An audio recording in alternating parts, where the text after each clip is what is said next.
You've heard of a Stratocaster. Somebody came out with a Travelcaster. I got one of those. It's not sure if you can see it. I'm not standing behind, but I will be in a little bit. And there's some goodies on this one, so it's definitely custom shop. It's a brass sustain block, pure. The claw is brass, pure. The saddles are Graphtec. Nut is also Graphtec. And I had to put an extra on each side because of the way this neck is so straight, and there was no curvature at all.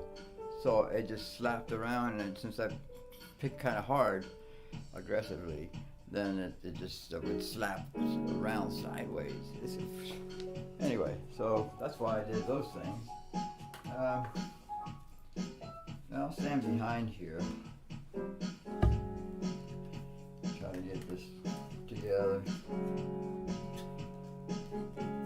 Now, I decided to go with the twin rails. I'm not sure I like all that. It always starts that way with me.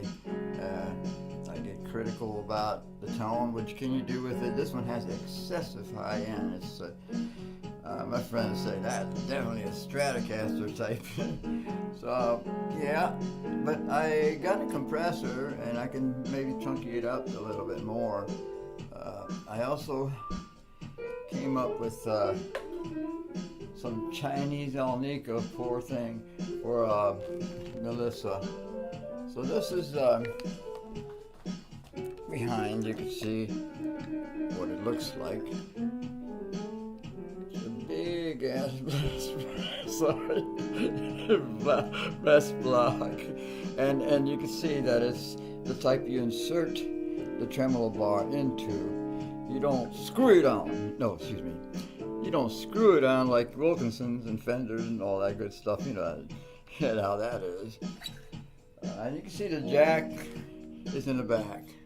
And it's a very strange, because there's not much distance between this and that. The two buttons are so close, I don't even think they're 12 inches apart. Oops, there it is. I couldn't see it for a bit there. But that is one of the problems, but you have to put one side on a certain way and let it twist over to the other side of that of the belt itself, you know.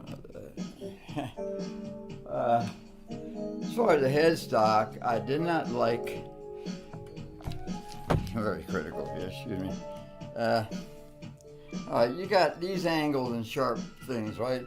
And they had the headstock. Oh, sorry.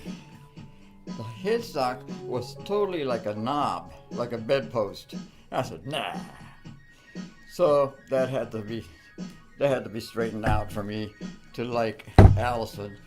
She's like a granddaughter of my first Alison, which was pure basswood. Not enough of it. It's like 4.5 pounds. So it's self-destructive, but that tone, that girl has some tone. This one's still working on the tone business. It might be the kind of guitar that doesn't resonate, so you have to use effects. It's fine with me, you know.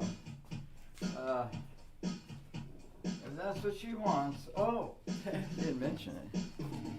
Yeah. This is probably one guitar that I will cover the back, you know. It looks like, wow, the Terminator.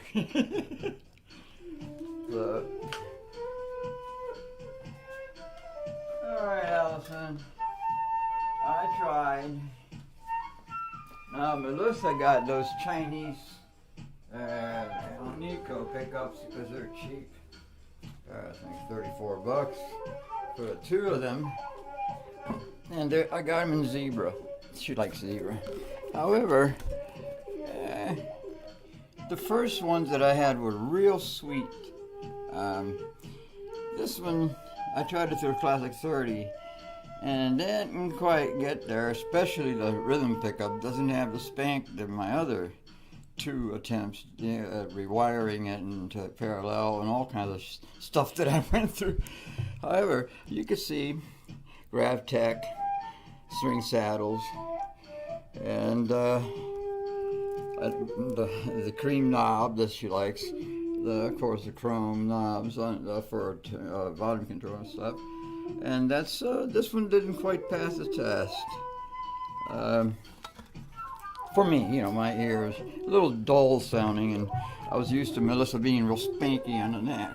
So that's pretty much how Melissa's gonna stay as far as the stock, because she resonates so much.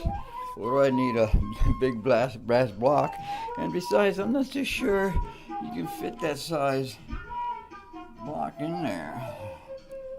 Yeah, it's hard to say that it fits in there with clearance and with the the body itself will stop it from traveling. So of course, Melisa is one of my favorites. She got the locking tuners for Ernie Ball, and she is an Ernie Ball. However, she's also one of my personal best works, chambered in the back. You see that? I don't bother covering it. The chambering's done. You can put a top on it if you want. I ain't doing it. There's a lot of obstacles trying to do that. So, anyway, the saxophone's playing. That means that's my cue that it's long enough. So God bless everyone. My studio is ambulatory at the moment, at present. Meaning that my life is in storage.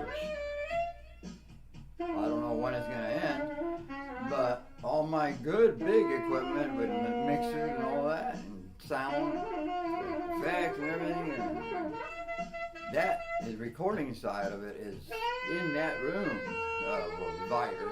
It's foam wall. I managed to rescue my piano. Mr. Piano was very upset. It had been neglected and not been playing, not showing anything, on YouTube, and that's his pride. At any rate, God bless everyone.